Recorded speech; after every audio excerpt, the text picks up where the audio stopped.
everybody, it's Romania Black, and we are on episode 13 of Kuroko's Basketball Season 3, or technically episode 63. So, before I went on my trip, I did a poll on Patreon asking how they wanted me to sort out the rest of the season, because I was told early on, and I wasn't told the reason why, although you can kind of guess when they tell you, but someone on YouTube had commented saying that I should watch episodes 13 through 16 together, and I was like, gee, I can't imagine why. Except that they're a mini arc, and at the time, I didn't realize it was going to be a flashback, so that part didn't spoil me on anything, and now I'm like, oh, okay, well, the reason why they want me to watch 13 through 16 together is because it's probably going to be the entirety of the flashback arc. You know, like you do. But I had been looking through the episodes remaining for the season, and I was like, well, there's different ways I can do this. I want to extend my Kuroko's experience as long as possible because I love this series. But we have so much Kuroko's content to go through. We're going into the summer talking about this series. There's no way around it. Because we technically have episodes 13 through 25 left. There's an OVA, episodes 25.5, although Crunchyroll has it placed before the season finale, so get your shit together, Crunchyroll. Why are you doing that? Everybody on the Discord was like, why are they doing that? I'm like, I don't know. So apparently you're supposed to watch it after the final episode, so that's what I'm going to do. I'll just have to like skip around it and be like, what the heck, Crunchyroll? And then we still have season 3 bloopers and special, season 3 audio drama, season 3 songs, a movie, bloopers for the movie. I'm going to read the manga. Like there's so much with this series that I'm like, yeah, even though we only have a little bit, like we're halfway through the season in terms of the anime, we still got a lot to go. So I'm not sad. We're not ending Kuroko's anytime soon, but I did a poll on Patreon to see how they wanted me to split up the rest of the season. And by and large, by a very wide margin, the consensus was that I am going to split it up by having episodes 13 through 16 today. We're doing a 4-parter. 17 through 19, 17 through 19, 20 to 22, and then 23 to 25.5, or the OVA. So a 4-parter again. So a month of the main season of Kuroko Basketball left. A month of it. But then we have all the specials. We have the movie. I want to do a live stream once I'm done with the manga. There's so much left to talk about Kuroko's Basketball. I want to do a shipping video. I have lots of plans with Kuroko's, and it's going to be probably my big summer project. So that's basically what we're going to be doing there. So fun times. But yeah, I left for my trip.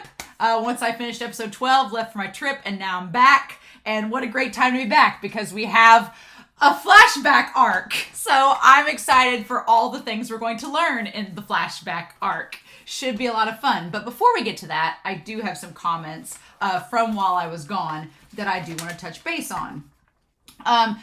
According to Merlin, Haizaki and Himuro are both Scorpios, which, you know, they're both scorpions. They're destined to fight one another, which I thought was pretty cool. I liked that little note that they both were a certain zodiac sign.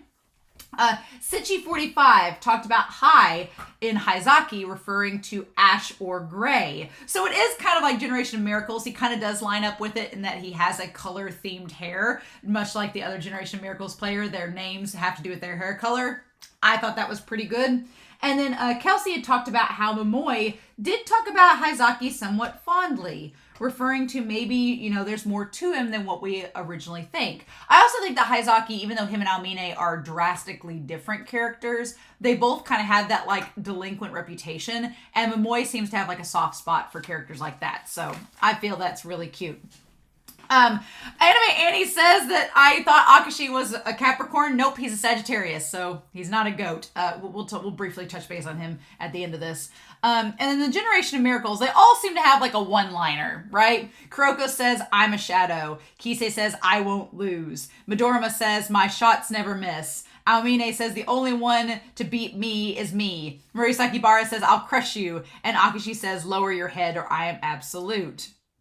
And then Akashi is playing a Hanamiya style game with the others, right? He's playing a very manipulative web, except it's more like 4D chess, and Hanamiya's is more like a spider web. I will say, and again, I'll talk about Akashi briefly at the end of this comment train, but I will say this. Akashi's one-liner, the reason why I feel it comes across a little bit more condescending, because it is, but the other one-liners with Kuroko's, he's saying, I am a shadow. Like, Kuroko, Kisei, the other Generation of Miracles, their one-liners all refer, with the exception of Murasaki Bara, and we'll put him over here, theirs all deal with themselves. They're like, I'll do this, I'll do that. And it's all very self-reflective. And even Murasaki Bara says, I'll crush you. Murasaki Bara kind of bridges that, and he's kind of like, I'll crush you, but it's something he'll do. With Akashi, his phrase is kind of like, he does say, I am absolute, but then he says, lower your head, like he's telling you to do something, whereas none of the others are telling you to do anything. And I think that's maybe why it rubs across as very condescending. I'm like, no. But I will give Akashi this. Everybody has a one-liner. His is just a little bit more elitist than the others. Arjo says that Haizaki was mentioned in the season 2 OVA that I watched accidentally back in season 1. And I was like, oh, cool. So I like that continuity that he's been there all along in the show, and the show just now chooses to mention him. I'm like, oh, that's really cool. It's a nice little Easter egg to be like, wow, the show has been planning things for quite some time. And here we are in the final hour, springing them upon us. Kelsey says, conspiracy theory, get your tinfoil hats on, that Kasamatsu's eyebrows are kind of like Kaijo's coach. So, Nepo baby? Nepo captain? No. So is Kasamatsu secretly the coach's son? Huh? Probably not. But I like that headcanon that, yeah, he's secretly a son and the coach is just super modest and doesn't want to point it out. That would actually be really hilarious. I love it. And also that Seirine is... I do agree with Kelsey on this. We were talking about the game and kind of like how Seirine seems to like, it is a perfect storm of moments that come together in their favor. Like somehow Seirine pulls it off whenever they are like down and out, right? They somehow the most fortuitous events all wrap up together to work in their favor. Unless, Midorima has the upper hand astrologically and then it doesn't work in their favor. But I do agree that it does make, because we were talking about the game against Kaijo, and we were both talking about how, like, it seems, my argument was that it did seem like Seirine kind of grew up to the Toho match and showed that growth, but maybe they've plateaued a little bit at this point. I don't know. I'm very forgiving of it because it's so entertaining to watch, but I do agree that if you were like, man, Seirine catches a lot of lucky breaks, yes, they do. And I'm really worried going into this final game because I don't know if lucky breaks are going to be enough. And I'm not sure how the hell they're going to beat Rakuzen. If they even can. Maybe they won't. Who knows? But yeah, it does seem like there's a lot of things that work towards their favor. And it's very like sports anime pro tag team thing. But to be fair, that happens a lot in sports anime. So Kelsey's a diehard Dia fan, as am I, so it's just like, well, in this series, and we'll plug Dia any chance we get, right? Anime Annie points out that Kisei is kind of like the Scarecrow in The Wizard of Oz. He gets the brain and then can strategize and put all these moves together. But honestly, it's more like he's kind of a weird combination of like the instinctuality of Aomine and Kagami, and then a little bit of the strategy with Midorima and Akashi, but not quite on that level. And I was thinking, I was like, man, if Kisei is the Scarecrow, if we're doing a Wizard of Oz reference, if Kisei is the Scarecrow, obviously player 2 is Toto, and that would make Kuroko Dorothy. So then who of the other Generation of Miracle players fit the other things? You have the Tin Man who needed a heart, and you have the Cowardly Lion, and then you have the Wizard of Oz. I mean, the Wizard seems like it would be Akashi because they see all, right? Who would be the Wicked Witch of the West? Midorima would be the Wicked Witch, right? Midorima would be the Wicked Witch that never misses, that gets a bucket of water poured on them in the rain after a game and like melts. That would be it. Midorima would be the Wicked Witch of the West, and plus green. Green goes together with that. I would say like the Cowardly Lion and the Tin Man who needs a heart. I would say it's interesting. I guess I would make Murasaki Bara the Tin Man only because it's not that he gains a heart, but he gains an appreciation of basketball. There we go. He gains a heart for basketball. That's what he gets.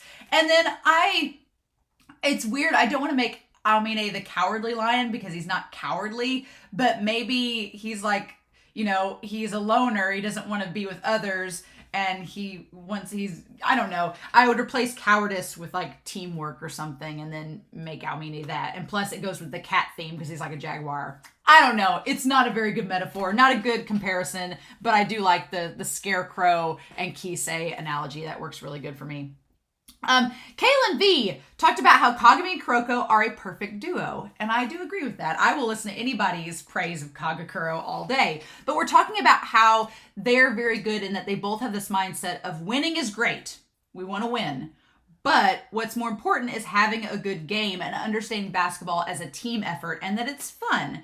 And so I really liked the idea that Kaylin said that throughout the game against Kaijo, they're like making banter with Kisei, they're like making banter with the other team. It's really tense, but there's this like camaraderie to it that makes the game a lot of fun. And the idea is that Kagami and Kuroko, in cheering Kisei on, makes him a better player, makes the game better, makes it more enjoyable. And then at the end, the players can come together and say, hey, that was amazing. Let's do that again, right? And I will say, as I'm slowly transitioning into my discussion of Akashi briefly, in that I think that's one of the things I love about Kuroko and Kagami. And it's one of the things that kind of turned me off of Akashi from the very start, is that I accidentally watched that season 2 OVA at the beginning of season 1. And I remember Akashi being like telling Almine, oh, this team is behind. Or he told Momoe, he's like, hey, how many points has Almine scored in this game? Yeah, I know we're ahead by like 50, but tell Almine to destroy him. Make it worse. And I was like, that kind of overkill and that sort of mentality is the polar opposite of Kagami and Kuroko. It was like they were already winning, and instead of fostering this camaraderie and fun from basketball, Akashi just wanted to destroy their opponents. And then it's not fun. And then it just totally defeated that team to where they didn't enjoy basketball anymore. And they didn't even want to play. So that was my first impression of Akashi, and it was just like... And then when we formally met him, it was like, okay, you're in the words of Alyssa Edwards, you're that girl I thought you were. You know? Yeah, just like, okay, you're that girl I thought you were. All right. But again, just one more comment, and then we'll briefly touch on that.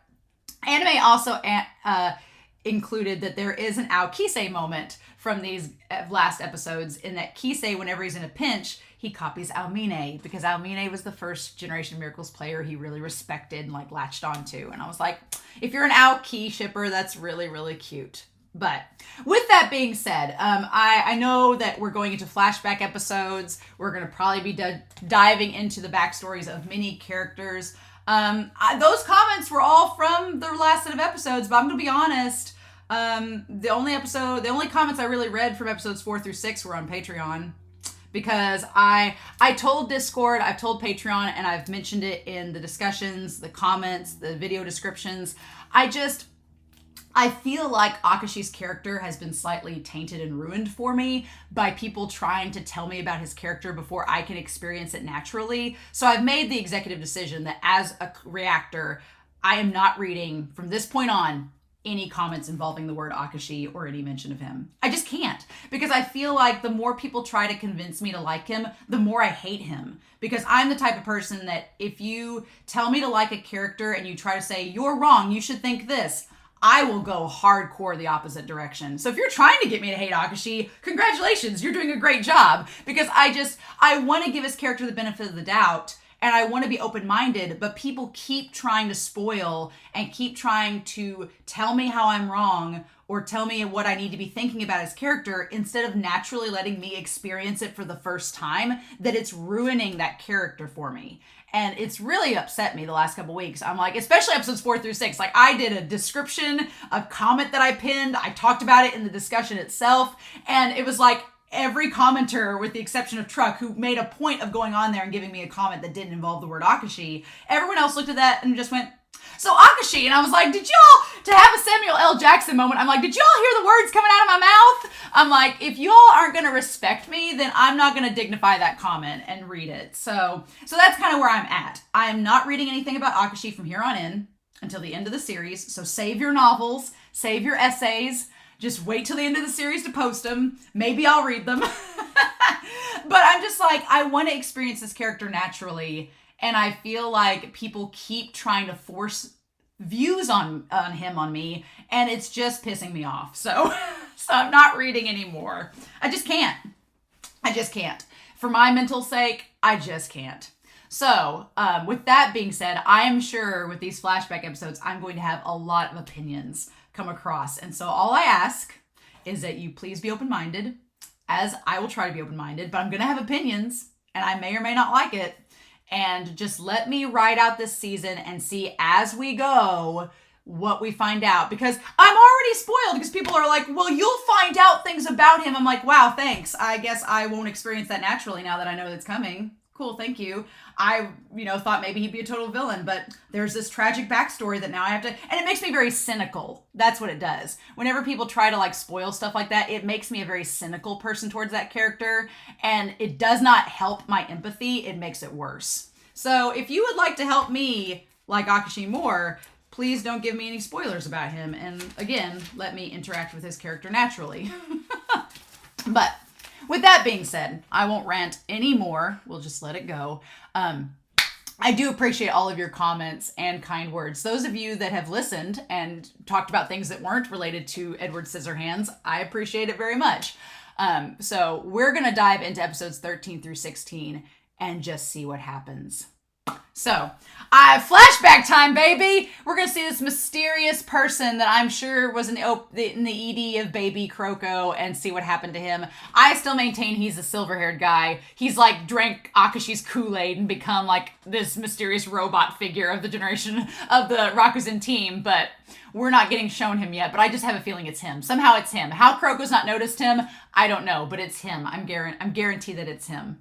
But maybe I'm wrong. We'll see. Or it's his brother or something like that. He's sworn revenge. I don't know. But we're going to find out and watch episodes 13 through 16. And we're going to do that here in 3, 2, 1. And y'all, let's do this.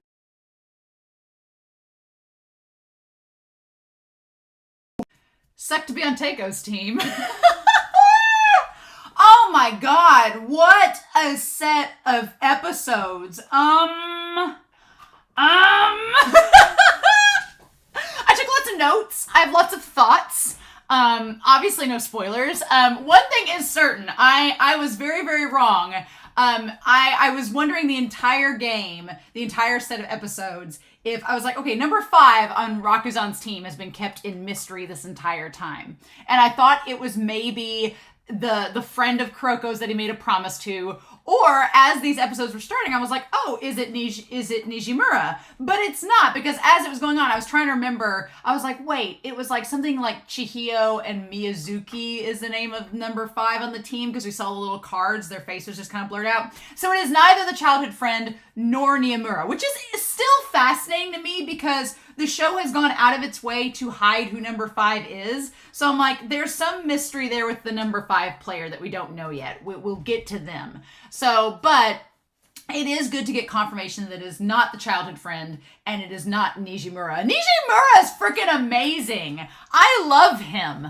I love his character so much, and I want more of him. And I'm sad if he is just this one-time player on the team for Teiko that we'll never see again, because I'm like, damn it, he's really cool. I like his character a lot, and I feel like things kind of went to shit once he left. Once he left, things kind of went to hell in a handbasket. But there's a lot with his character and Akashi that we're going to talk about. There's a lot with Akashi we're going to talk about.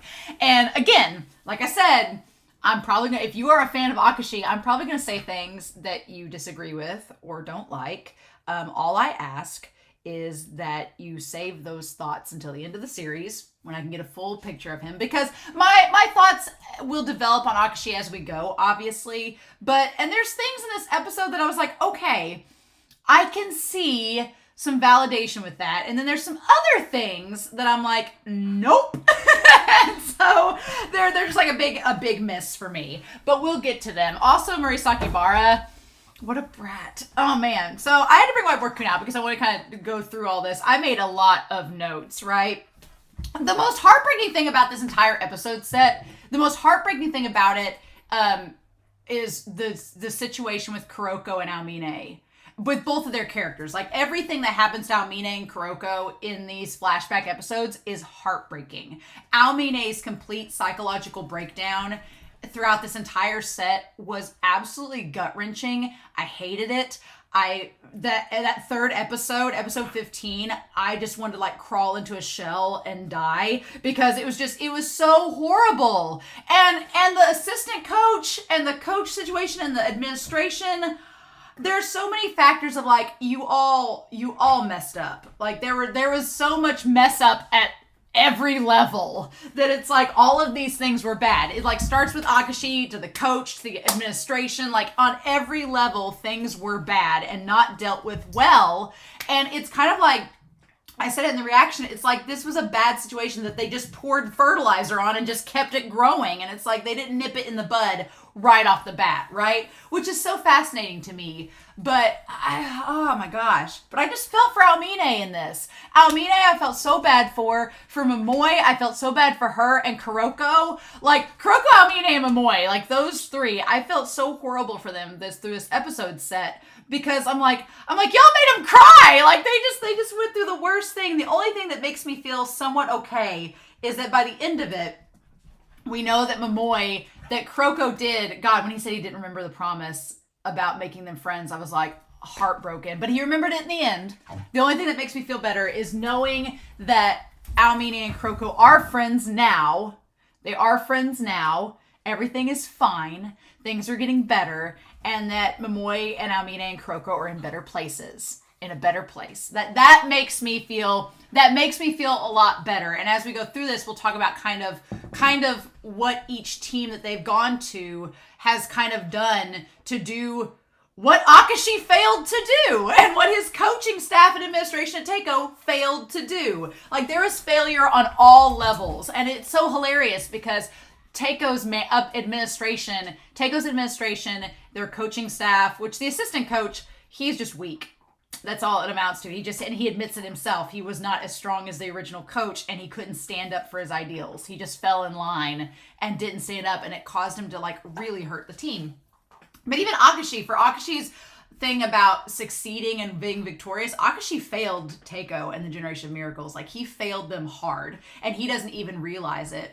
And I would love for Kuroko in the final set against them to be like, Akashi, you actually did lose. You failed to keep this team together when it very well could have been. You just created monsters that you didn't want to control. You just wanted them to spiral to prove a point. Yeah. So we're going to get into this. Okay. First and foremost, they are all adorable in episode 13. Little Bean, I took so many screenshots for the Discord. Little Bean, Midorima, Little Bean, Kuroko, their little chubby faces with their big anime eyes. Absolutely so cute. Like, I was just sitting there fangirling on how adorable they all looked. It was so, so cute. And Momoi and Aomine, at first, when Aomine was refusing Momoi's lunches, I was like, oh, he's just being like a typical boy, like, no, girls are gross. But then later on, when you see him get the lunch, you're like, no, he had a reason for that. Momoi sucks at making lunches, so there was a reason. But I liked all the girls having the crush on Aomine, and Momoi's like, what are you talking about? We're just friends. Like, one of those situations. And, of course, Aomine first bumps into Kuroko. First person he bumps into. First person, like, what I love is that this set of episodes took all the OVAs we've had so far that have been like little piecemeal, like puzzle pieces, and it connects the puzzle together. And now we get to see the full view of how bad Teiko was. And Teiko was not a good time. Not a good time at all. Like, you know, it's sort of sad because, yeah, they had good moments where they were friends and moments that were like lighthearted, but as a whole, the Teiko experience was not good. And so it makes much more sense now why Kuroko loves Seirine so much. And I love that Seirine in this last episode was like a beacon of light to him, being like, oh my God, a team that's having fun and enjoying the game. Ha ha ha. Great, right? I love that Midorima was stereotyped in the first episode being like, oh, you want to join the literary club? And he's like, why would you assume that? And I want to know, how early on did Midorima start using the lucky items? Because he was in 6th grade and he had the phone book. Like, how early on was Midorima using the lucky items? Like, how early are we talking about? Right? That was really cute. And then Murasaki Bara being recruited for the volleyball team would have been a great middle blocker. Would have been great. I need to see the AU where Morisaki Bara transfers. He has like a Michael Jordan moment. Instead of going to baseball, he goes to volleyball and just plays it for a semester. That'd be great. And then Kisei had not joined yet. So okay, I'm gonna play Edward Scissorhands advocate, and we're gonna talk about Akashi right here. We're gonna bring Akashi up right here, and we're gonna talk about some positives with him and his character, and then some negatives. And we're just going to kind of discuss those separate, because if he has dual personalities, then I can split him up into positive and negatives, right? The one positive thing I would give Akashi that I really liked about his character that was established was the distance from his class status.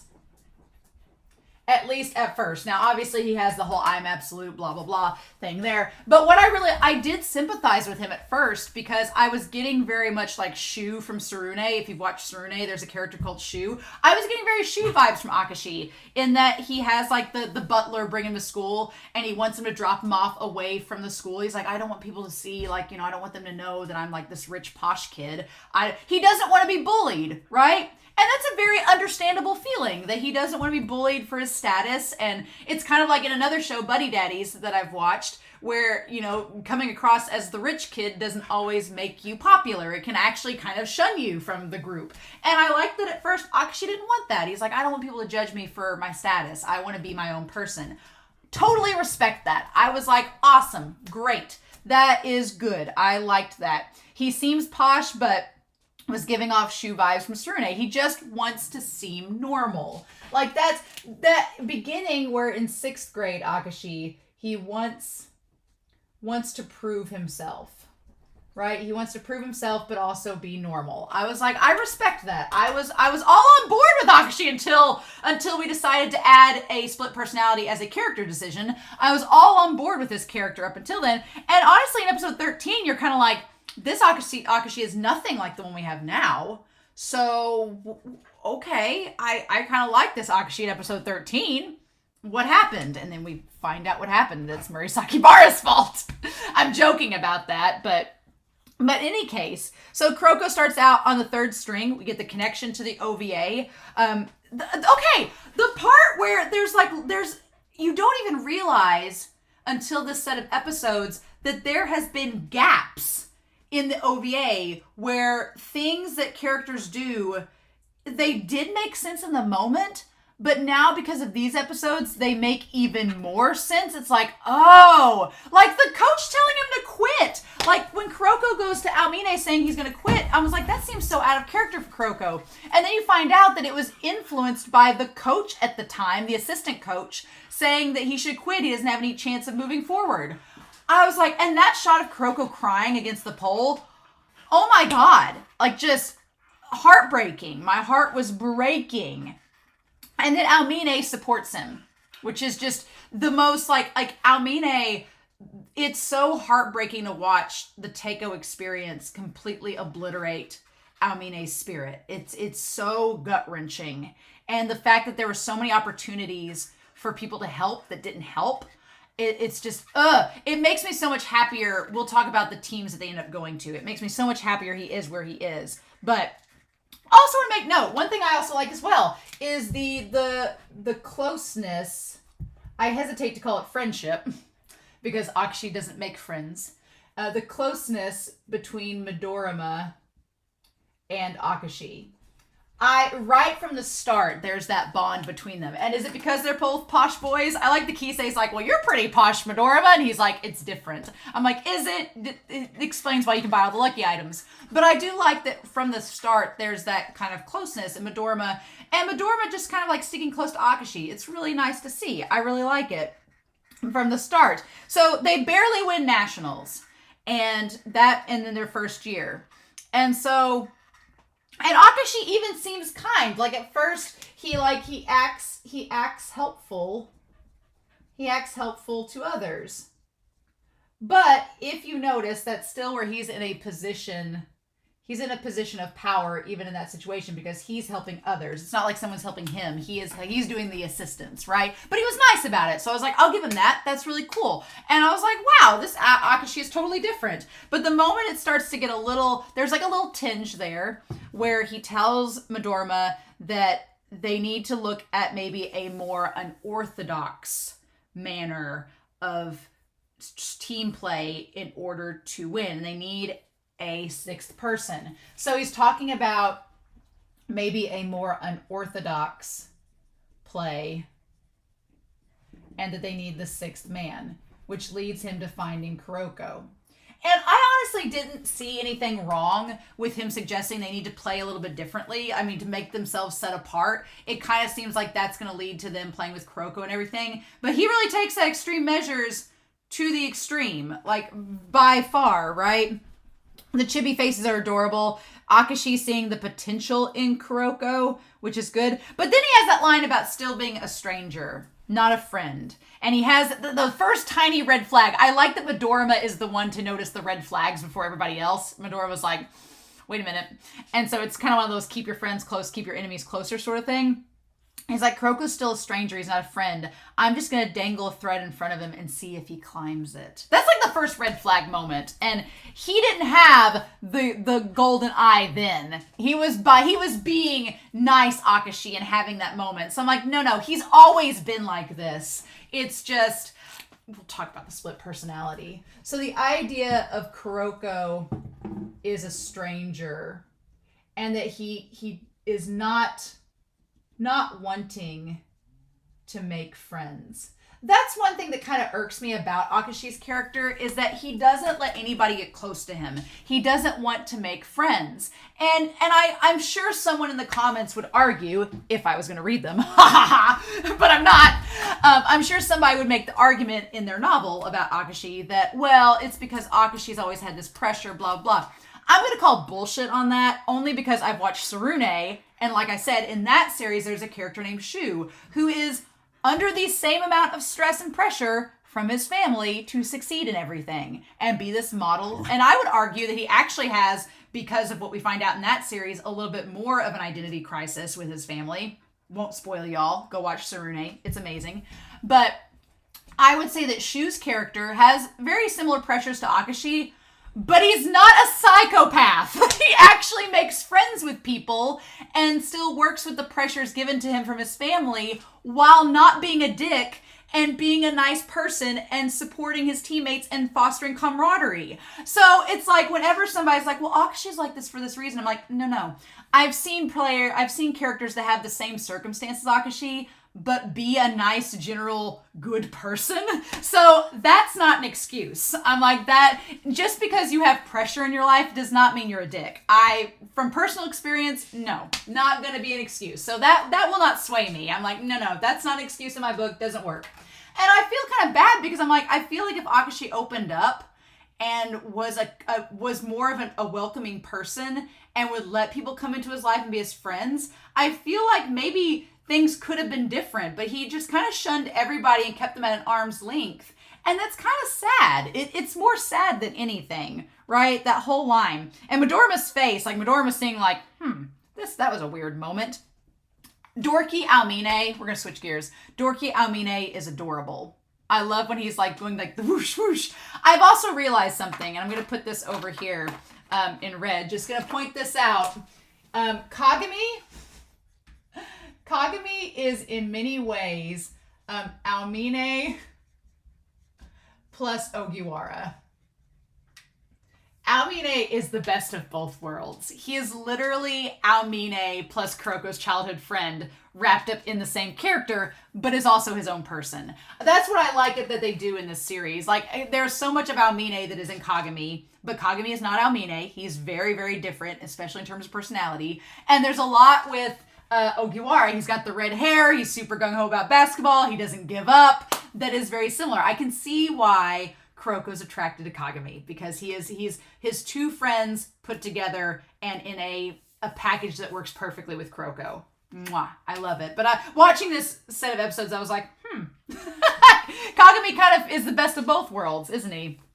I really liked that. But I just loved when Aomine was dorky and he was like swoosh. It felt very Kagami, but yet it was also Aomine in his own. I just want Aomine to be more dorky in the future. I love when Aomine like sheds the tough guy exterior and shows his dorky side. It's so cute. I really loved it. So Nijimura! Can we talk about Nijimura? I want to bring him up. I'm going to put him down here. I guess we'll just put him right here. Nijimura, I really like his character. I like Nijimura in that what's interesting is that it's noted by the coaches that he lacks restraint. And I said in the reaction, he kind of seems like a prototype for what Aomine ends up becoming, and that Nijimura, he starts out like being a little too strong and they kind of tell him to push back and he's like, okay. But he seemed like a very big voice of reason. And also, I like this idea that he kind of like keeps everything in check. He has faith in Akashi and keeps him going. And then if you notice, things really fall apart for Teiko once Nijimura's gone. It's like that anchor is no longer there and then things kind of fall apart. I'm not gonna lie, there was a part of me that was sort of shipping Nijimura and Haizaki only because of the color combo. Like Nijimura has like the silver eyes and the black hair, and Haizaki has the silver hair. Like they're the color combos that are different, and I was kind of shipping them for that. And plus Nijimura like beats Haizaki up and drags him to practice. It's kind of cute. But honestly, I was kind of shipping Nijimura and Akashi a little bit. Is that weird? Is that weird to ship Nijimura and Akashi? I just felt like Nijimura was such a calm, powerful balance to Akashi, if that makes sense. And it was really sad once he left because you could tell things kind of just fell apart. He was an anchor there without realizing how much influence he had as the former captain, right? So it's like wouldn't Teiko like that. Oh, it's like Aomine. Okay. So yeah, what have I got here? Nijimura is Haizaki's keeper. Yeah, and then honestly, here's the thing.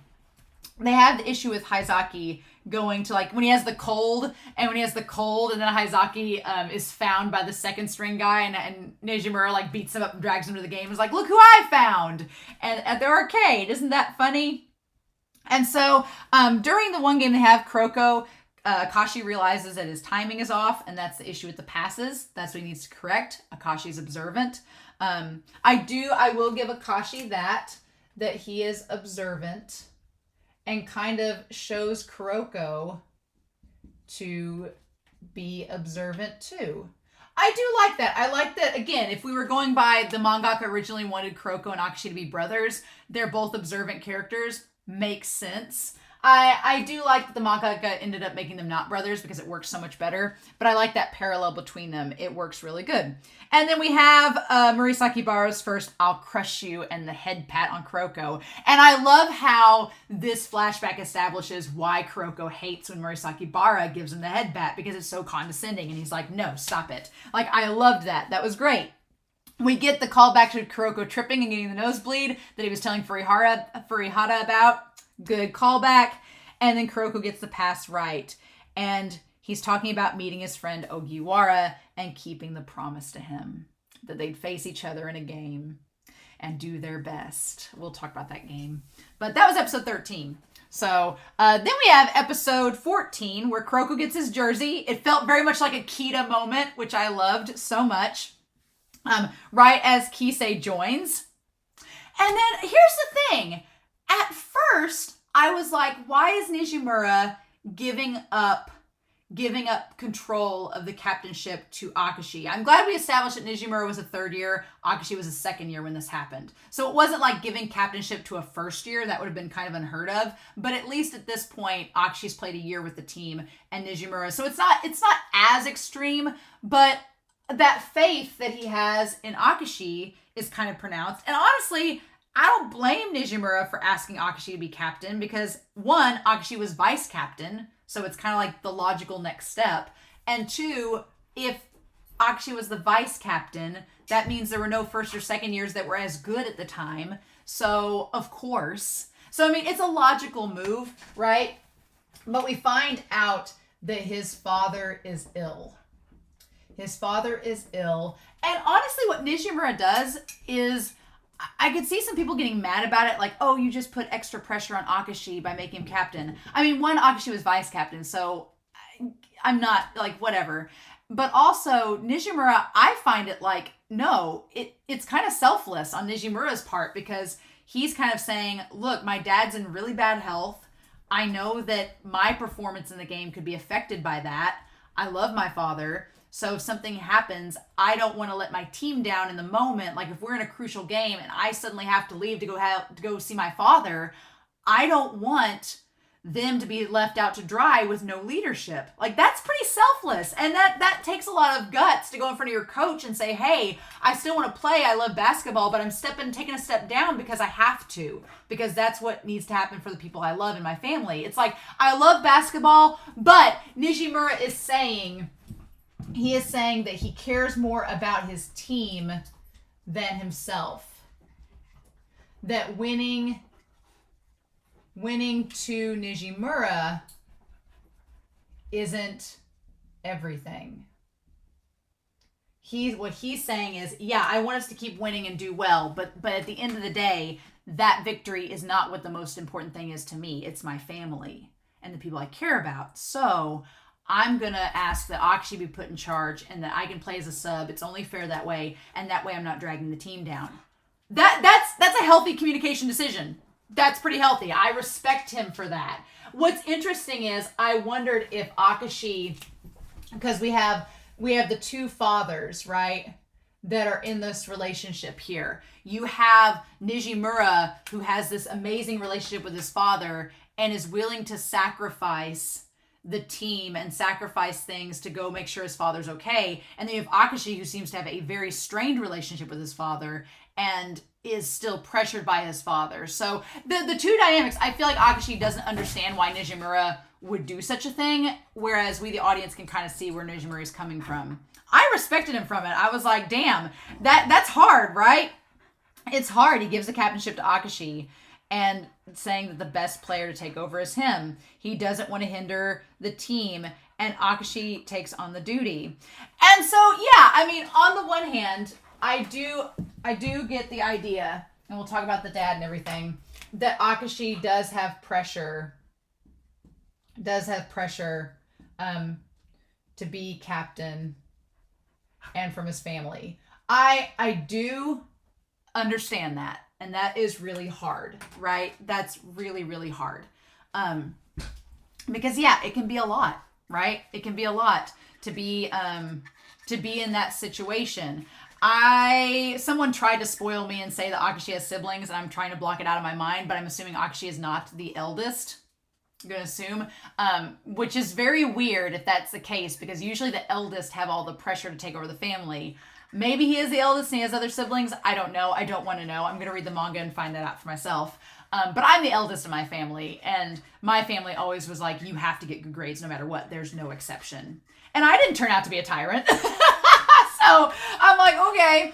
But yeah, so I will give Akashi this. It does seem like he has a lot of pressure coming from his family and from being the captain. That's a lot of pressure.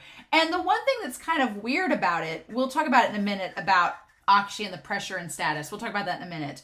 But Haizaki is shown skipping the game. I'm all in about Akashi's view on Haizaki. I really am. The Haizaki decision. Yeah. I agree with Akashi on this. Like, Midorima wants to keep him around because he's a good player. And because he's a good player and he does good for the team. But this is what's so frustrating, is that Akashi's initial reaction to Haizaki is understandable. Haizaki was skipping games. He was violent. He wasn't a good team player. Like, yeah, asking him to quit the team because he's dragging the team down was a wise decision. I totally agreed with him about that. However, what is interesting is that later on, Murasaki Bara and Almine skip as well. And they are, like Midorima says, still really good players. Why don't they get asked to quit? I guess because they're not violent and have a bad attitude like Haizaki, but I would argue Murasaki Bara does towards the end there. Murasaki Bara starts to get a little pushy there, and I'm like, Akashi doesn't ask him to quit then. Instead, we'll come back to this, but he asks Kuroko to quit if he can't comply. We'll come back to that, but it just seems like Akashi becomes a hypocrite because he was all about Haizaki quitting the team because he wasn't coming to practice and making a team effort. But then later on, he completely changed his tune. And he's like, we don't have to work as teams anymore because we're just that strong. I'm like, Haizaki was that strong too. So you seem kind of hypocritical if you suddenly are okay with a decision that you yourself were against a year ago. So it's like, I get people change their minds, but that was like a change for the worse instead of the better. So we'll come back to it. But I was just kind of like, okay, sure, Jan. But anyway, so we'll go back to Haizaki skipping the game. Midorima wants to keep him. And here's the thing. He does take a page from Nijimura about the whole cold attitude with Haizaki. But honestly, when he was talking to him about Haizaki quitting, he didn't have the eye color change. And Midorima notes that he's like had a bad personality at times without the eye color change. So it's always been Akashi. It's always just been how he is. So we get introduced to Coach Shirogane Kozo, who is a character that's very interesting in this set. I didn't know how to handle him, but I ended up really liking his character by the end. And I was like, damn it, no. And so I love that he's the hard ass. He sounds like he has Gendo's VA, which is interesting. It sounds like he has Gendo or Fuyu-chan's VA. I'm not sure. It sounds like a voice from Neon Genesis. And the assistant coach is Zeke, which fits that character so well. If you know what I'm talking about, the roller coaster I go with that character is a similar one I go with this character in this show. I was like, oh man, But Midorima talks about, we're going to go back to this. Midorima talks about Akashi being from a prominent family and his upbringing has prepared him for the pressures that he faces. But I kind of don't like that logic in this part of the episode because just because you're from a wealthy family that sent you to prep school doesn't mean that you're prepared for the pressures that are given to you. That's a weird line of logic. Right? That's just like saying, oh, well, you're from a poor family, so you can't handle the pressure and you're just doomed to fail your whole life. That's kind of what that suggests, right? That you can't be a leader unless you're from a prominent family. And I know that that's probably a cultural thing in Japan. It's a mindset, but it's not something I agree with. And so I'm like, no, I've seen lots of people come from less than fortunate families and still become great leaders. So that's a weird mode of thinking. And I get that Midorima kind of is coming across it naturally. These are also middle school kids, by the way. So it's very middle school thinking. A lot of the fights in this episode set, a lot of the fights, the squabbles, it was very middle school. Like so middle school, hormonal, like these teenage boys are all like just getting in a frenzy. Makes a lot of sense. But I really love that Kisei is like, are you from a posh family too, Midorima? And the answer is yes. But it's interesting. And then we established what was so funny about this episode set is that Murasaki Bara and Midorima have this moment where they're really bickering with one another. Yesterday in the Discord, everybody was sharing all this Midorima and Murasaki Bara like shipping fan art. And I was like, were you preparing me for this moment to try to make me feel less bad about it? Because I don't. But yeah, I really like, I will give this, Akashi using Kuroko to get the team together. Let me put this back. To get the team together.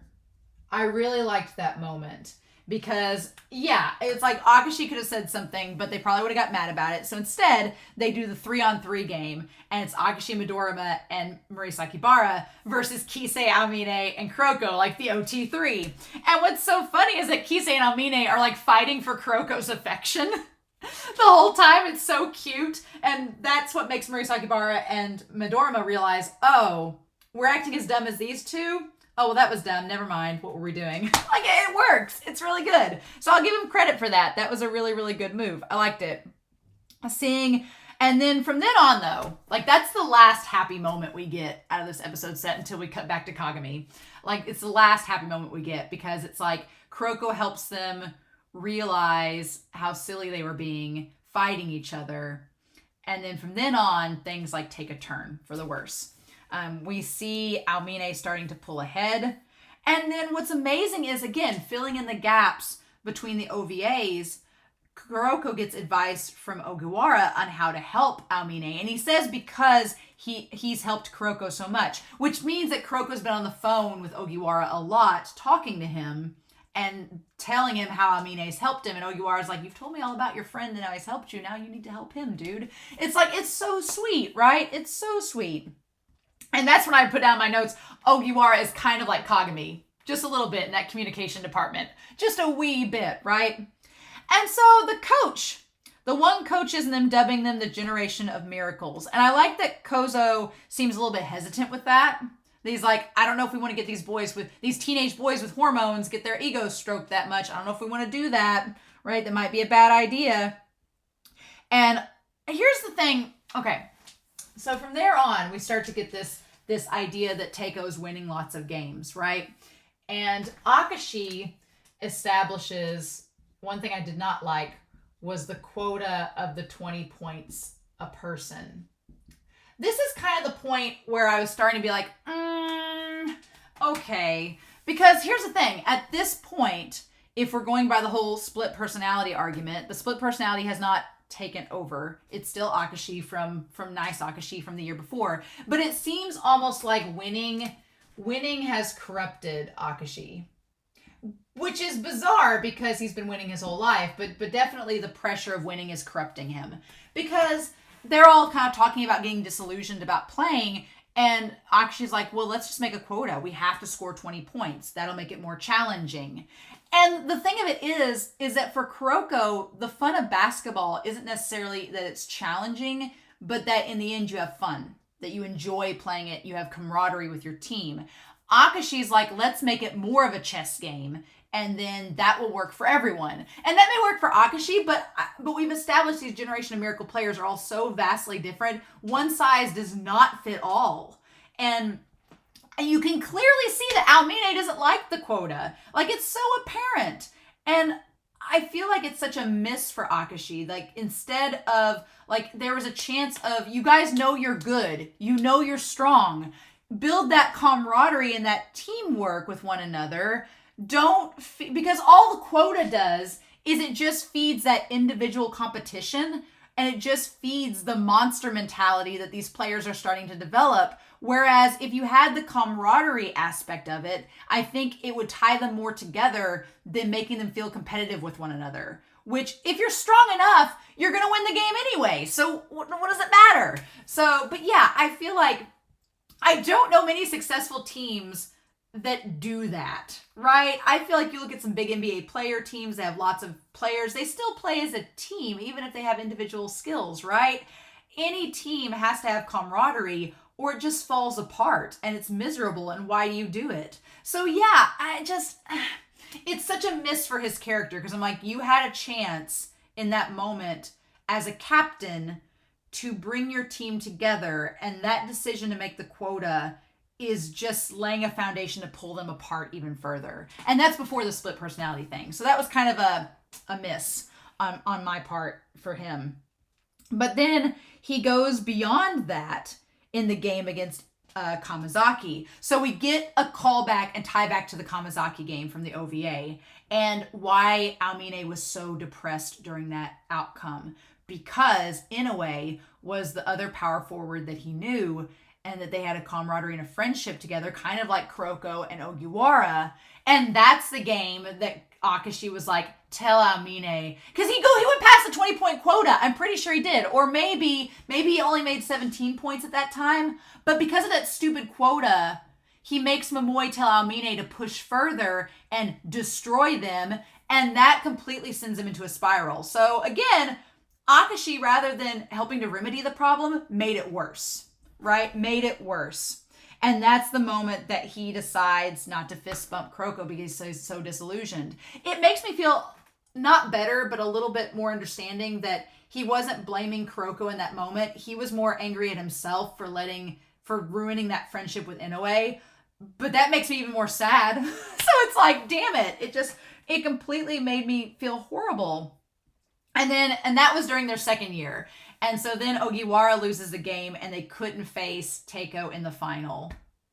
The whole shoestring bringing everything. It was so heartbreaking. So then we go to episode 15, which is a rough episode. Oh my God. So they win their second nationals. And here's the thing. At first I was mad at Kozo. I was mad because Aomine's been in a bad place. They win the second nationals. He's in a bad place. And during the game, they're behind. They're not doing as well. And he had told the players not to talk to Aomine. And at first I was kind of like, what do you mean not talk to him? Somebody should communicate with him. But then he goes and does it himself.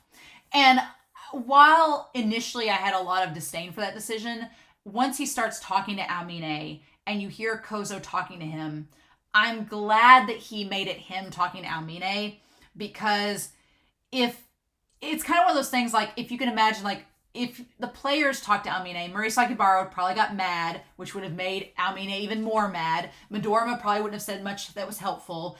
And Aomine would have just probably distanced himself more from the team because he's like, you guys don't understand, leave. But by being a coach and being from a place of kind of experience and authority, he's able to have a conversation with Aomine that was actually really heartfelt. Like him telling him, like, look, it's my fault.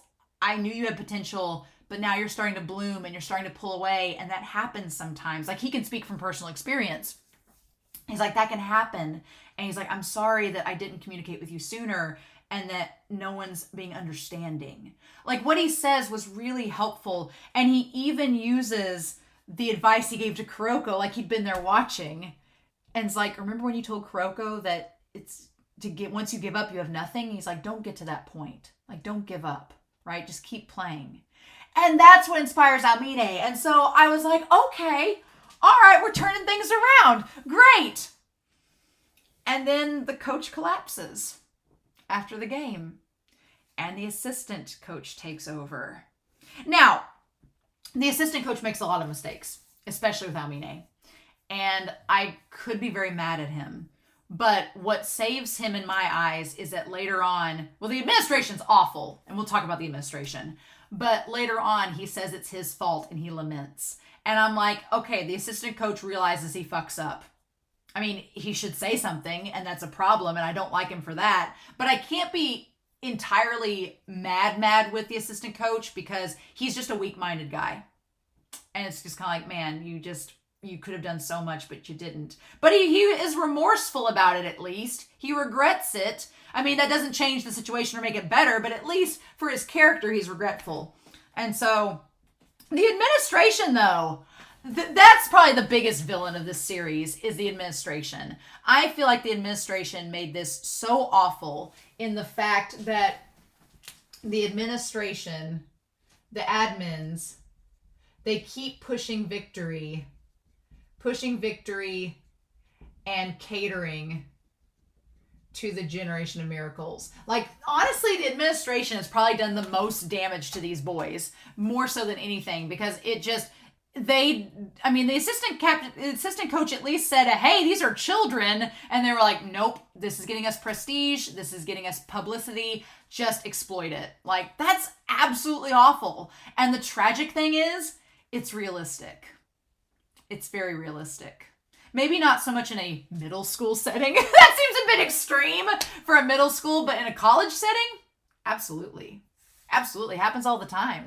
Like, that's the sad thing. Happens all the time in a college setting, but they're adults at that point. Here, these are 12 to 14-year-old kids. Like, what the F? Just the worst, right? The absolute worst. And so, Momoy asking Kuroko if they'll still be friends. If she's like, even if Aomine falls, will you still be friends with him? And Kuroko said yes, which makes it so heartbreaking later on when he forgets. But it makes me so happy that they're friends again and that they do the fist bump again. I'm like, oh, I kept telling myself, I was starting to get really sad, but I was like, Romania, don't you cry. And also, you can't cry because you know they get to be friends later. So we're good. We're good. We're fine.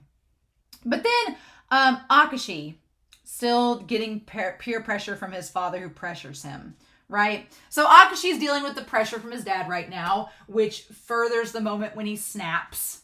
We'll talk about the split personality. Furthers the moment when he snaps.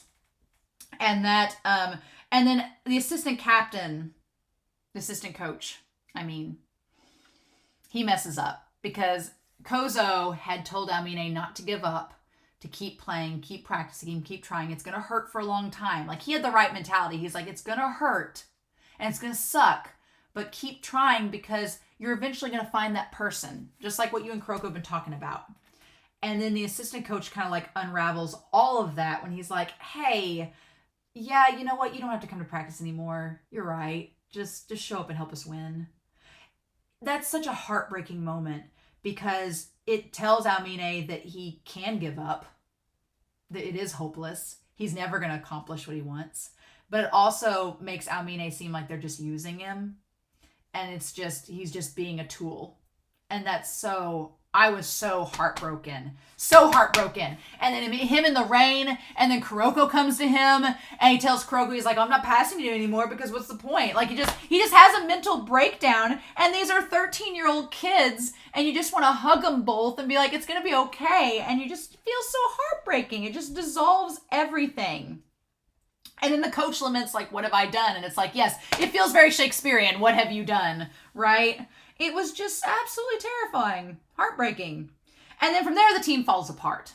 Like, I feel like from that moment, the moment the assistant coach told Almine he didn't have to come to practice anymore and he fucked up, it completely made things fall apart. Because Murasaki Bara now, who doesn't like basketball and doesn't like practicing, now doesn't want to come. He's like, well, if Almine doesn't have to come, why do I have to come? And Akashi tries, he feels disconnected. And Akashi tries to be like, no, I'm the captain. You need to come and do this. But here's the thing.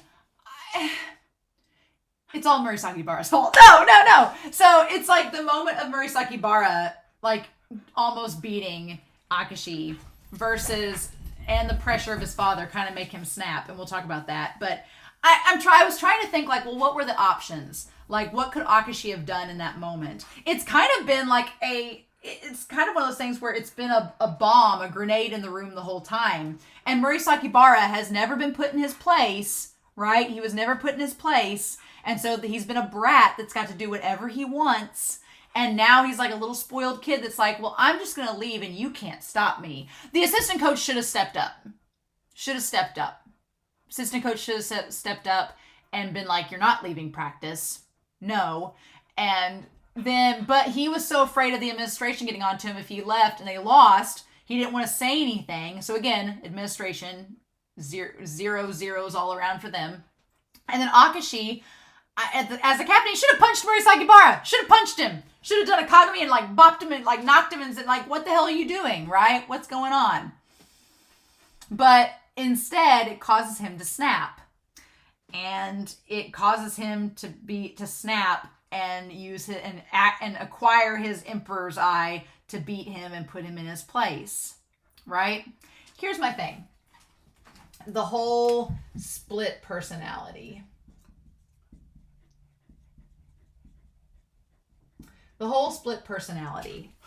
I don't like it at all. Like I said in a previous reaction, I really dislike whenever people use a mental condition as an excuse for some character to be villainous.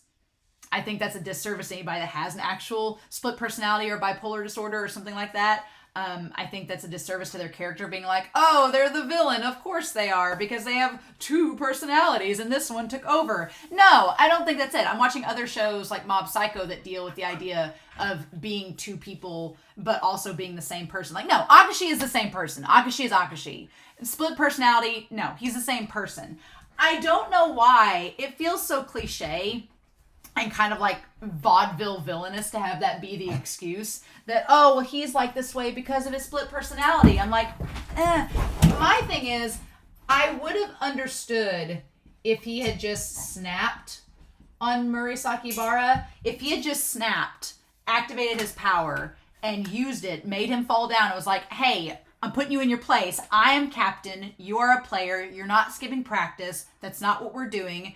Then I would have been like, okay. But also what Akashi could have done is been like, no, Almine, you're coming to practice. Murasaki Bara, you're coming to practice. But the problem is he's not been fostering teamwork this entire time. He has been fostering them developing as individual characters this entire time. So back then, that foundation, back in the first year when he was vice captain, he should have from the start been like, hey, let's be friends and form a team. But that's not what he's been doing. Instead, it's just been like, oh, well, winning is everything. We don't have to worry about anything else. And that's... And a part of me is like, well, is that because Akashi's just never had a friend? But he's had Midorima around him. He's had people offer to be his friends. He's just turned them away. But I don't like the idea of him keeping that personality for the rest of the year. Like, it's like if he had snapped on Murasaki Bara, asserted his dominance as captain, been like, no, we're coming to practice. We're going to be a team. Get over your egos. Let's do this. And let's, see what the value of being a team that wins is. Then that'd been fine. And if he'd turned, snapped back into other Akashi, then that'd been fine. But that's not what happens.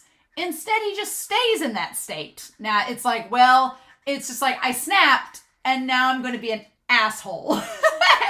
and it's because of my split personality. And I'm like, that's not an excuse. And so I don't like it at all. And so him telling Kuroko, once a plate is broken, it can never go back to being the way it was, which is true. Yes, but it can still be useful, so it doesn't matter. We don't have to nurture it as long as it has a function. I'm like, I don't know how I feel about that.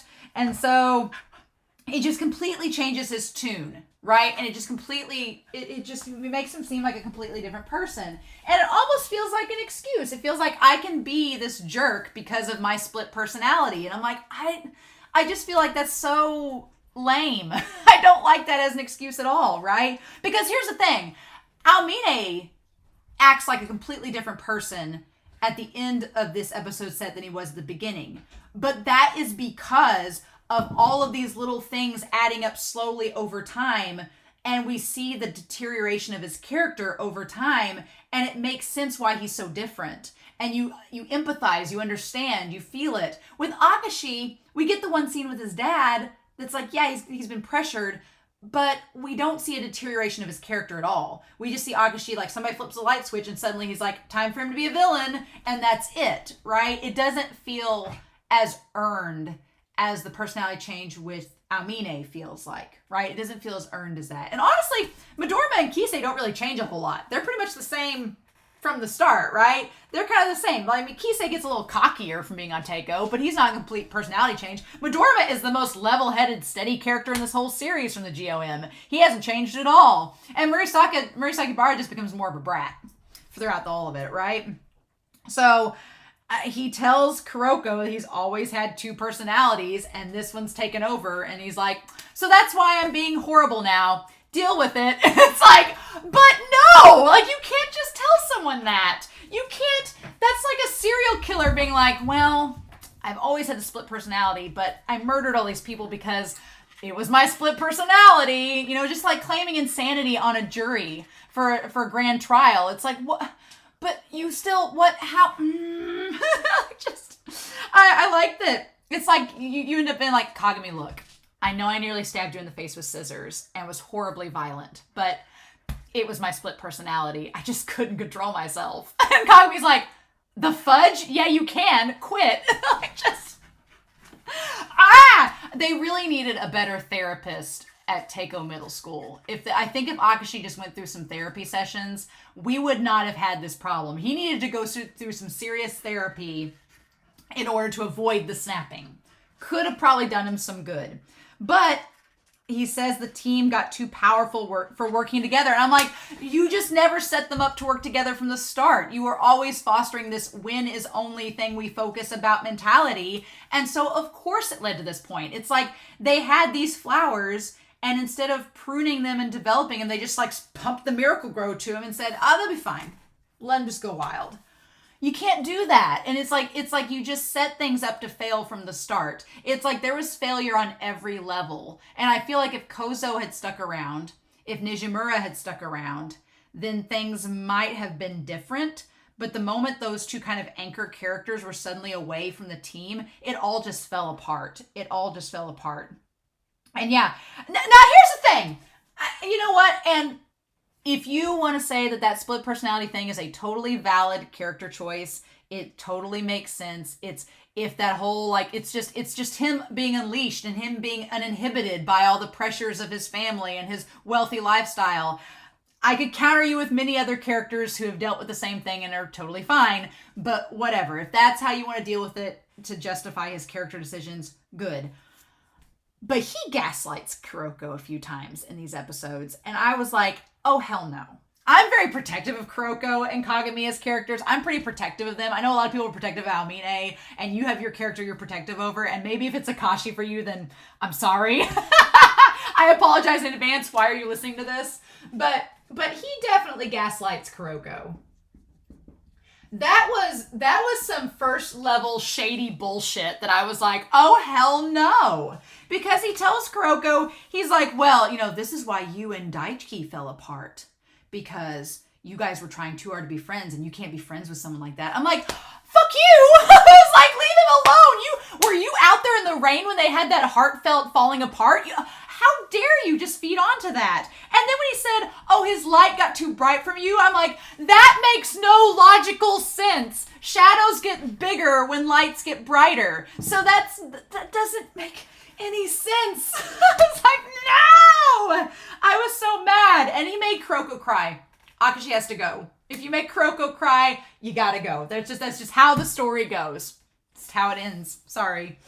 But just like the idea that teamwork can't guarantee victory. Well, no, it can't. But that's the question of what is victory that's asked by the end of episode 16. What is victory? It's like, is it worth it to win all the time when you're not having fun and you're living in this toxic environment that is traumatizing middle school children?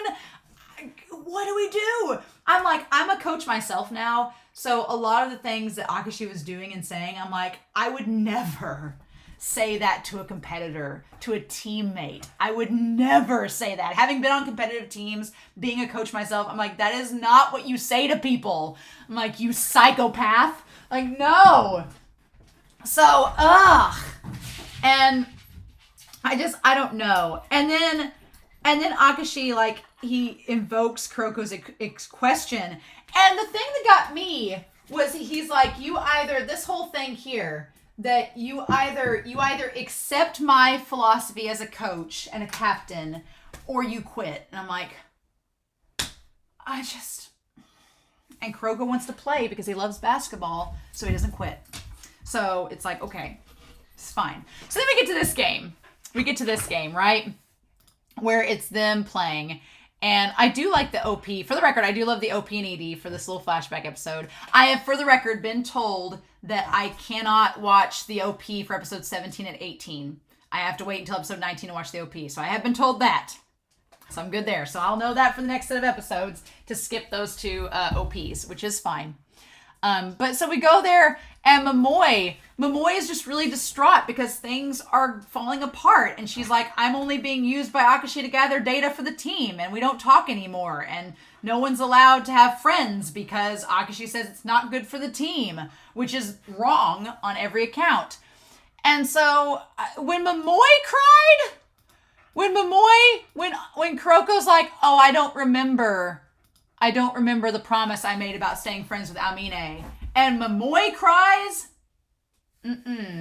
I was like, nope, not having any of this. I was like, just how dare. I was just like, that is the worst. Like Momoe crying and being sad because she doesn't have friends anymore and the people she cares about are just falling apart. I'm like, and Akashi's fine with it.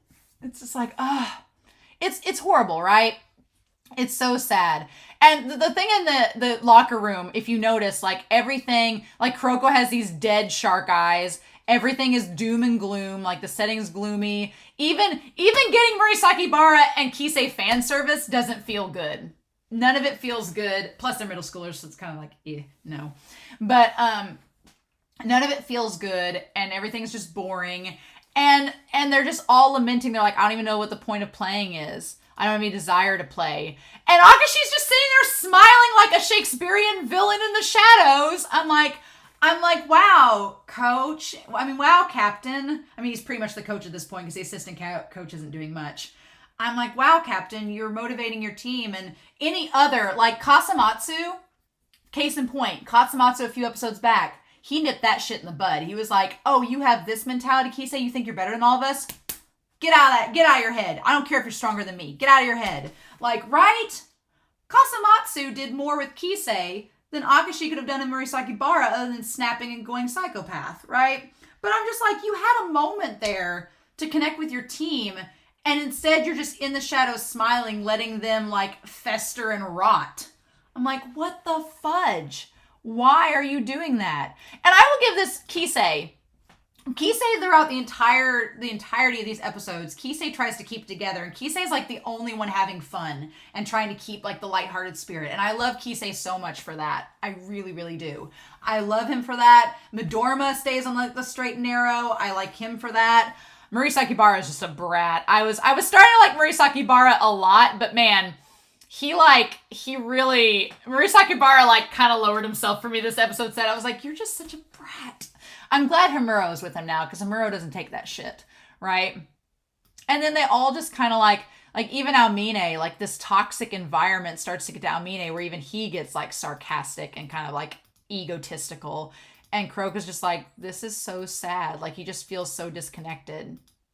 And I feel like Kuroko was about to quit the team and about to quit basketball altogether because he looks so disillusioned. But then leave it to Hyuga to leave his stuff behind.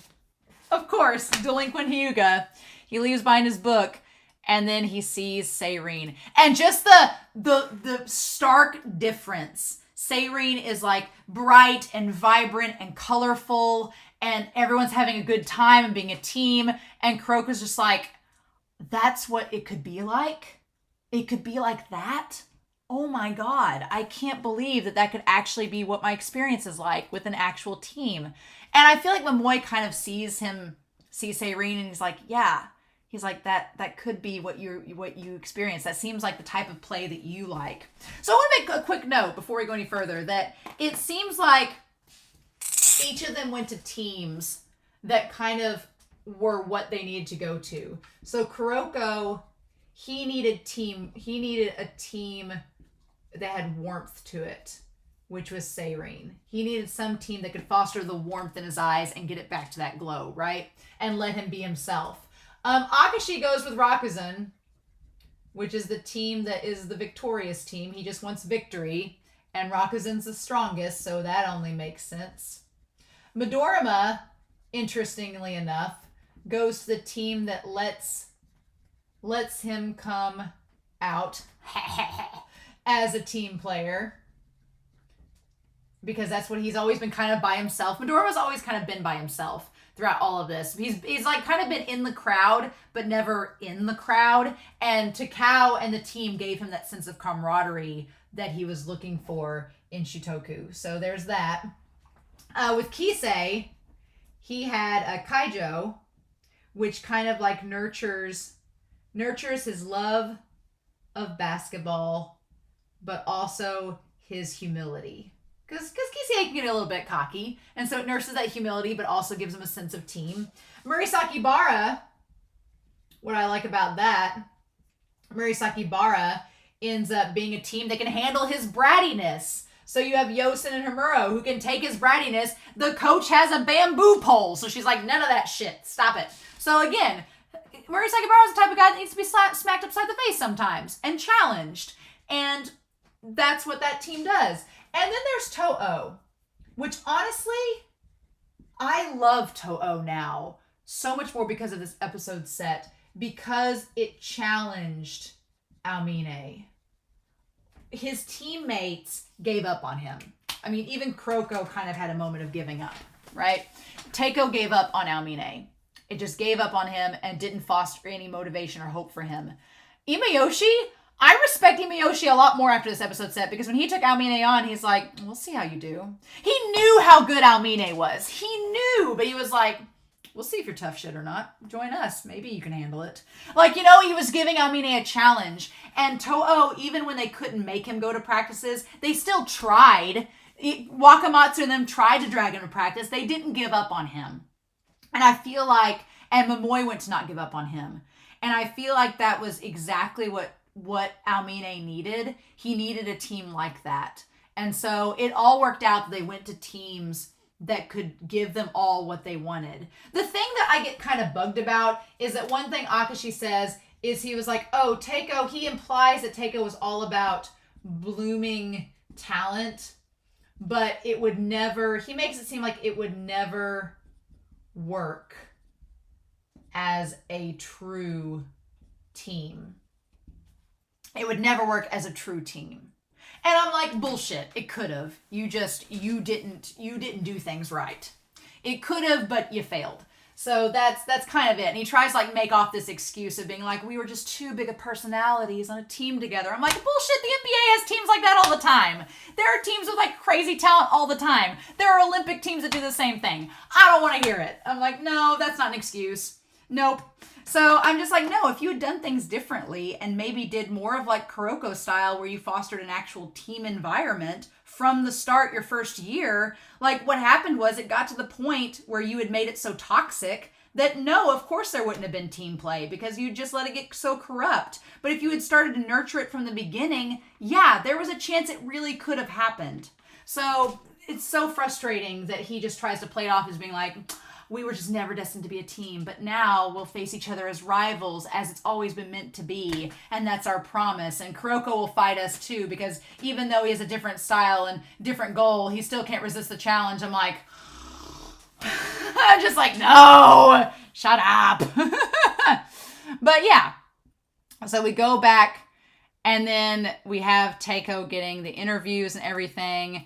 And then we see, and poor, like Okiwara with his little fan and everything with the flowers, he feels like Kuroko's off. He's not smiling anymore. And he feels like something. He still has the rice on his face too. I want to point out he still has the rice on his face. Like that continuity is actually really clever. But even when they're like, towards the end when they barely win, and he's like so excited to play them, right? And what got me was that Kuroko wanted to play in the semifinal game, I guess to show off in front of Okiwara, in front of, let me get his name on here. So Ogiwara, there we go. In front of Ogiwara so that he could see how much he's grown as a player. And Ogiwara sees that, but he also sees that Kuroko's not happy. And that's when he gets clocked in the head, right? And he gets knocked out, right? So I felt bad that Kuroko, I'm like, I wish he'd waited to the finals to play with them. That would have been better. But then Momoi's like staying outside. Akashi facing Ogiwara was terrifying because I was like, oh my God, please don't do anything. Like the last time we saw him see one of Kuroko's friends, he nearly stabbed him in the face. So the thing about it is that all Ogiwara asks Akashi is, do you really like basketball? Because he says, good luck. He's like, wait. He's like, do you enjoy playing basketball? Like, he has that most sincere look on his face. He has that same, like, sincere intensity that Kagami has, right? That Kagami has. And so I feel like maybe Akashi is, like, threatened by that. And that's why he's, like, went to stab Kagami with the scissors from the start. Because the look on his face that he gives him, the look that Akashi gives Ogiwara, it's a very soft look. But it's also like are you challenging me with this question? Like, what, why are you asking me? Like, I feel like at that point when he asked him, like, just a simple question, Akashi's like, we're going to destroy you now because you dared question me. Like, that's the vibe it gave off, but it gave off this, like, kind of weird sincerity. I don't know how to read it, right? And so of course when he says, oh, I saw Ogiwara in the hallway, Kuroko's like, oh shit, you saw him in the hallway? Did you kill him? Is he still alive? Like, has the right to be concerned. And so Kuroko says, please. This is the part that I really got mad at Akashi, though. Because Kuroko says, he's like, take the finals seriously. And Akashi tries to twist that on him in the end. And I got really, and I felt like a Michael Jordan moment. I was like, and I took that personally. Because look, he tries to gaslight Kuroko a second time by saying that, so you just wanted us to care because you had a personal investment. And I'm like, no, That's not it at all. I was like, Kuroko has watched you all year, and at every game, no one's cared. They've been playing games with their opponents to appease their boredom, and you failed as a captain to try to like make them come to their senses and be like, hey, maybe we shouldn't be just doing this stuff, you know, playing and toying with our team like they're playthings. Maybe we should play like an actual basketball game and try to foster camaraderie and things like that. Like the Kaijo game against Seirin that we just watched. Like that game was like the embodiment of a really intense game, but still fostered that camaraderie and still had that like, let's push each other to be better and support each other, and then whoever wins sort of mentality that Akashi's completely avoided. And it's like, no, Kuroko is not just asking you to take it seriously for the first time. He's just been like, hey, I've tried as a player to... Kuroko's tried to get them to take it seriously, and they've ignored him this entire time. And so Kuroko reaches out to Akashi as a friend, as the captain, being like, hey, he didn't say go easy on them. He didn't say, you know, try your best. He just said take it seriously. Like, hey, this team really cares about playing us. Let's take it seriously. And Akashi even says in that moment, he's like, so do you mean it's okay if we crush them? And Kuroko's like, yeah, like play them as, he's like, yes, yeah, you can crush them as long as we give it our all and we take the game seriously and we don't hold back. Yeah, let's play them as serious opponents. Sure. That is not what Akashi and them end up doing at all. At all. And that's what pissed me off, because Kuroko came from a place of sincerity, saying like, hey, I've tried all the time this season to get you guys to take these games seriously, and you're not. And he's like, as a player to my captain, I'm saying as a captain, can you step up and ask them to take this seriously? Like, you're the captain, you can reach them. Please. This really means a lot. And he's like, okay. And Akashi says, he says, okay. He's like, do you mind if we crush them? And Kuroko says, it'd be worse if you held back. Like, just, I'm sure that's what he'd say. And Akashi says, fine. Like, that's... And so then when they ask, I like that Kisei is the first person to ask, how is Kuroko? And he's like, he'll be fine, but he can't play. And Kisei's like so distraught. He's like, oh no. And he's like, I see. And Midorima, of course, looks concerned too. And so Murasakibara says, let's win and tell him about it after the game. Let's just tell him how it goes. And it's like, okay. And Amine's like, yeah, let's do that. And Akashi says, what were you talking about earlier? Akashi in that moment as a captain could have said, hey, Kuroko wants us to play this game seriously and treat these guys as opponents. Let's do it for Kuroko. He could have done that. But did he do that? No. He said, and Almine says, we're tired of competing for points. It's no fun anymore. He's like, but that's a pain in the ass. And Kisei's like, that's what makes it fun, is competing. And Midorima's like, it's stupid. You all do as you please. And Akashi says, tell me more. That's the moment that I'm like, nope. No, because you as a captain, you petty bitch, you as a captain, you had a teammate sincerely come to you, asking you to take it seriously, and the least you could have done after listening to their stupid idea that was really harsh is like, be like, oh guys, now that's a fun idea, but Kuroko wants us to take this seriously. Let's do this for him. He doesn't do that. He completely lets them do it. And Kuroko just senses something's wrong.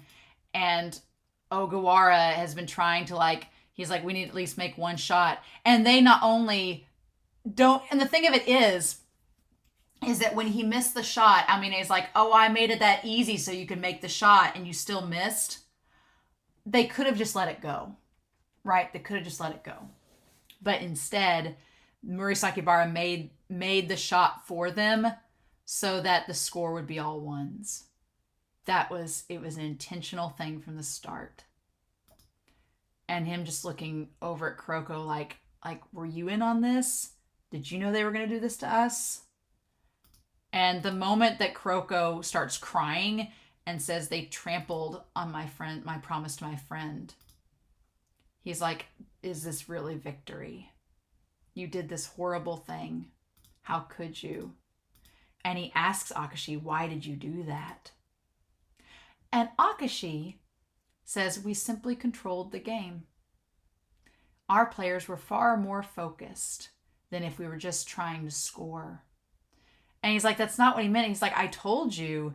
And he says, why didn't you ask us to take every game seriously? And I'm like, the fuck you! I was like, no! That is so, like, but Kuroko has been, like, trying to reach out to his team this whole time. You told him at the end of the last episode that if he didn't listen to you and comply and go by your means, that he could quit the team. I'm like, I was so, like, what did you expect? That is such gaslighting. Nope. Done. Donezo. I was like, no. That is so awful. And then so awful. And then we go back and it's just like, why are you making Kuroko feel so bad? Like, he's like, do you ignore it when you have no personal stake in the game? No, he's been trying, you fucker! No! And asked for special treatment against your friend. He didn't ask for special treatment. He asked you to take them seriously. He said you could crush them. Just don't play games. I got so mad. I could cry by how mad. And then Kisei's like, oh, your friend was on that team? Oh, man. Like, oh, you should have told us. And it's like, well, Kuroko, got knocked out. He kind of didn't have the chance to tell you. Akashi could have told you, being the captain that knew this information, but he didn't. And he's like, yeah, we would have been bored with just scoring. And then it's like they're all on either side of him, like cornering him. And then Midorima is like, it doesn't matter how you play. I simply do everything human possible. It's almost like Midorima like gets himself an out. He's like, hey, I wasn't involved with their plan from the start. I was just playing the best I could. I'm not in this. Like, he's like, I am not a part of this narrative. And then we go to Almine and everything turns immediately doom and gloom. Like rain, everything. It's not like we don't play seriously. We can't since they're so weak. With that much of a gap between our abilities, how could we play a game that would satisfy both sides? And Almine is just like, well, we couldn't have played seriously anyway, so it doesn't matter. My heart was broken. Absolutely broken. 100% broken. And Kuroko's like, I don't know. And then it shows him alone after Akashi left. That day's victory pained me more than any failure. It was such a betrayal. Yeah, such a betrayal. Even if there was no other way, I don't want to feel that way again. And so he decides he's going to quit basketball, but he goes to see Ogiwara's team. And I like that the guy that played with Ogiwara is like, Shige loved the game more than any of us. He's like, but you still had that warmth in your eyes. He talked about how the others had these icy cold eyes that didn't care anymore, but you did. He's like, I don't want you to lose that. He's like, you're like us. You still care. He's like, you should keep playing. Ogiwara would want you to keep playing. You have the same eyes as ours. And he's like, you left this in his locker. And it's the wristband that Kuroko plays in all the games. It's like Kagami has the ring for Homuro and Kuroko has the wristband. He has the wristband for Ogiwara. That's so wonderful. I love that so much. I love that so much. That's so sweet. It's like, I don't ship Ogiwara and Kuroko, but I feel like to Kagami, Homuro was to him, they're like brothers, and like the childhood friendship between Kuroko and Ogiwara, it's like that with them. So that's really sweet. I like that an awful lot. Ugh, my heart. And that keeps him going and keeps him playing. And then we have the 5 of them without Kuroko talking about going their separate ways. And I like that Kisei, up until the end, Kisei's like, you don't have to be so cold, man. Like, Kisei, I respect him so much because even to the end, he was like, you guys are being a bunch of bitches. How about we not do that?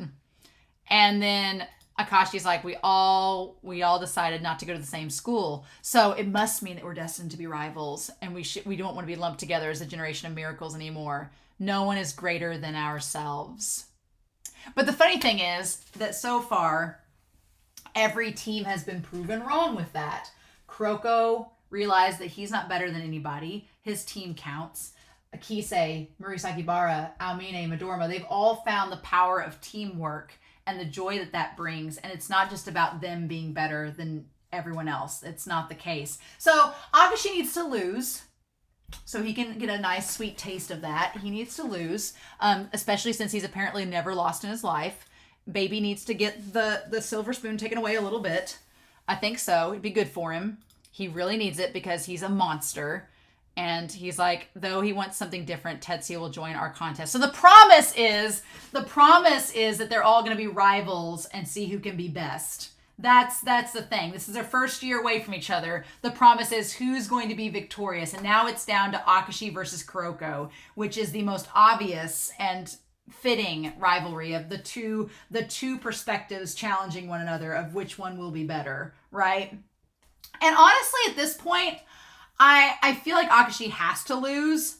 He just has to for the sake of everything.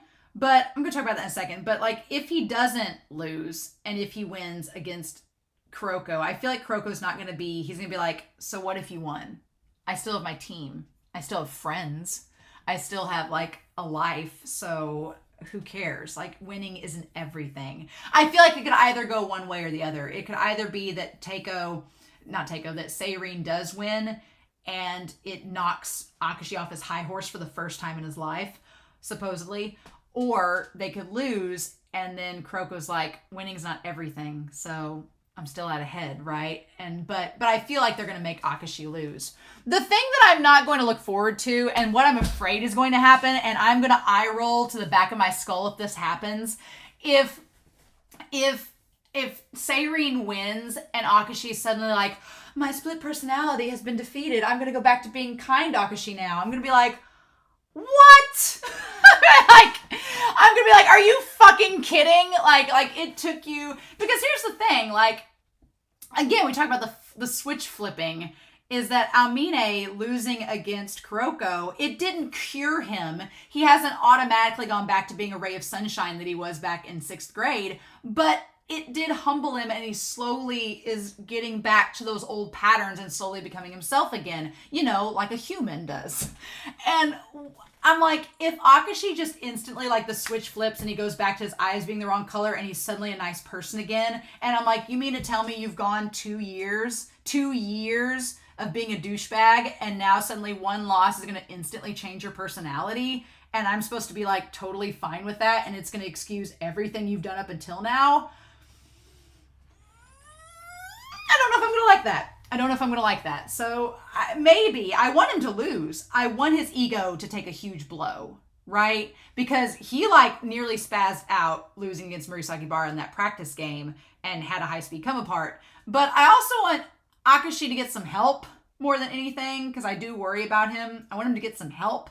But I want him to realize all these things, but I don't know at this point if it's going to make me like his character, if that's the character trope we're going to go with, is that, a loss suddenly was a cure-all. When we've seen with Kisei, Midorima, and Aomine that no, the routes they've gone with their teams, losing didn't automatically flip a switch. It was something that was developed over time. Now, with Murasakibara, it does feel a little bit more like a sudden shift, but the thing of it is, Murasakibara's character didn't change that much. He just kind of he was just kind of like, quieted a little bit, right? But it wasn't a complete character 180, right? So it's a little bit more forgivable, but I don't know.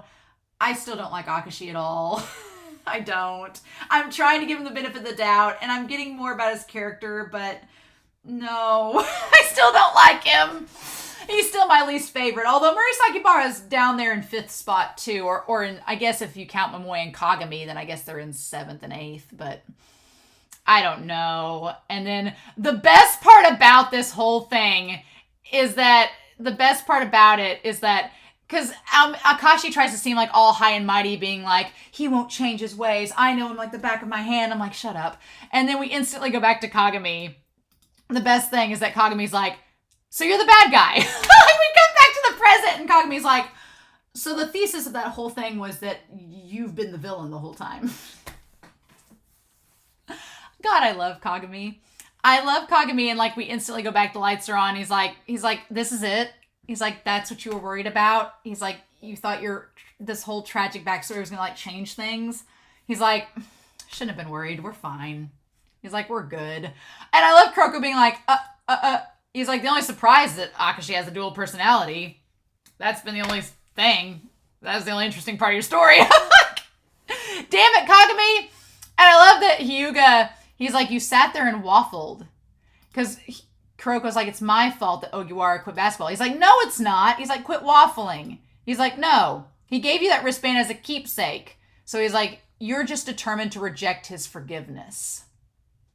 He's like, you need to see, he's like, quit moping and just move forward. What are you going to do? He's like, don't be like, oh, this is who I am. Just please accept me. He's like, no, demand acceptance. Be yourself. We all love you anyway. I love that Kagami is like giving him a full-on pep talk right here in front of everybody. And that's when Hyuga breaks in. He's like, hey, Kagami, that's great that you're doing this. Great that you and your boyfriend are having this connecting moment, but can the rest of the team talk?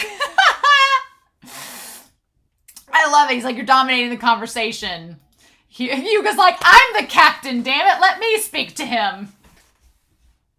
I love Seirin.